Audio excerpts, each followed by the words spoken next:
Hello, and today we're going to talk about part of the research project, basically taking the outline and turning it into your rough draft. We're going to talk about introductions, body paragraphs, and conclusions. This is the example of the outline that I showed you at the beginning of the term, stretched out quite a bit. We're going to be going through each part, so I'm not going to pay too much attention to it on this slide, but we will be looking at it as we go along. Your introduction should start with a general statement, a sentence or two about the history of your career, and it should end with the thesis statement as the final sentence of your introductory paragraph. Now, a few things to note about this.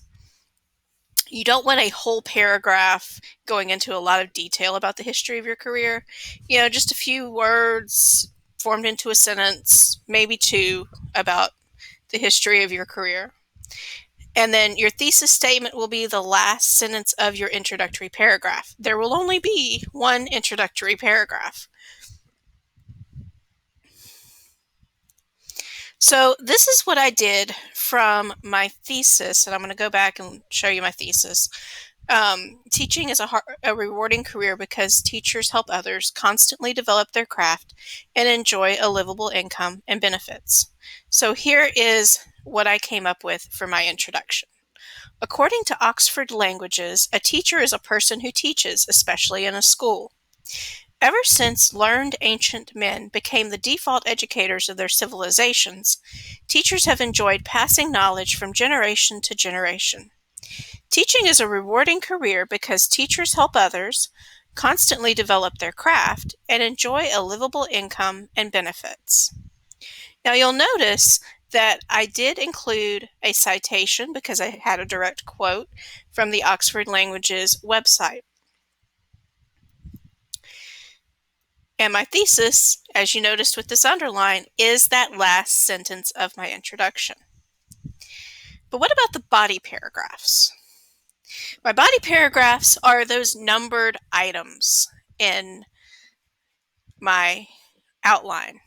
And I'm going to focus in on just one of those paragraphs from part of the outline. I'm basically going to be focusing in on Roman numeral 1, letter A, which will take up roughly one paragraph.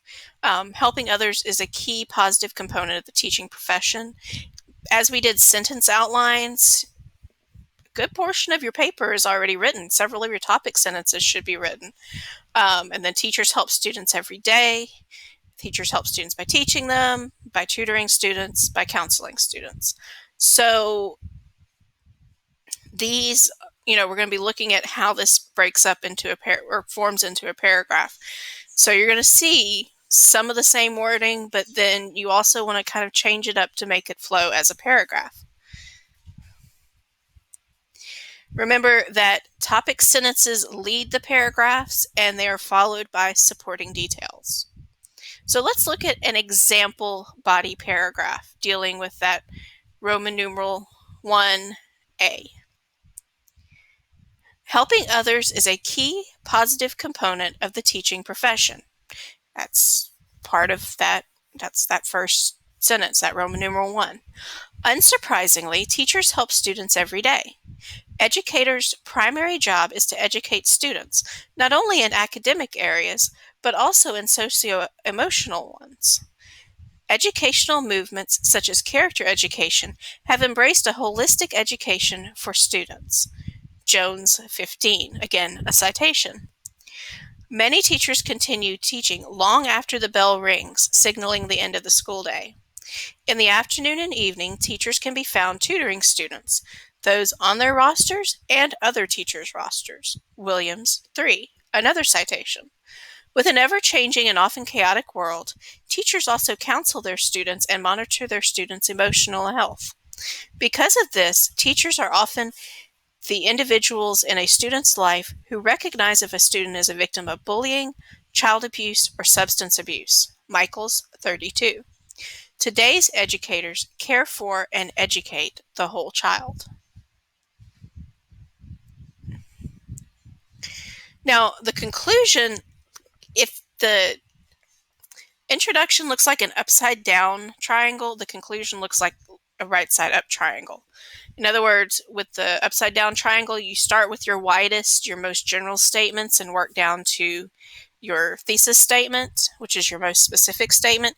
With the conclusion, you're going to start with a restated thesis, kind of summarize your paper a little bit, and then relate the topic to the world of today or the world of the near future. So let's look at my example.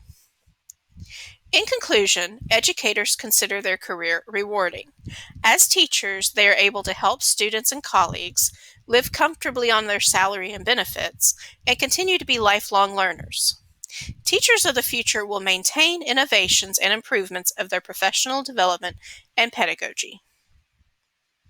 So we have the restated thesis. The second sentence is kind of an amalgamation of the other part of the thesis, which is really what the 3 points are of the paper. And then that wrap-up sentence that talks about teachers of the present or in the near future and what they're going to be doing. And again, that first sentence is our restated thesis. So now you should be ready to dive into making your outline become your rough draft.